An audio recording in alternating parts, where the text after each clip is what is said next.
Danes bom pokazal, kako režemo črno malino. Črna malina ima trne, zato bodimo previdni, imejmo rokavice.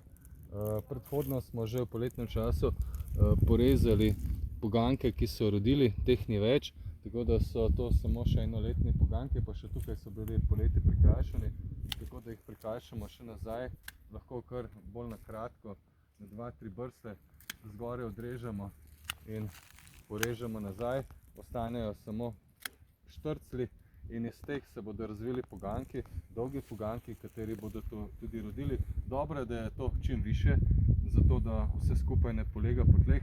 Običajno jih je treba še privezovati. Vsi ti poganjki, ki pa so od poletja zraste iz tal, jih pa izrežemo čim bolj pri osnovi, in to zato, da ne puščamo štrcljev, kajti iz teh zelo radi potem odganjajo novi in take je treba pravzaprav porezati. No, če pozorno gledate, vidite, da črno malino režemo zelo podobno kot robido.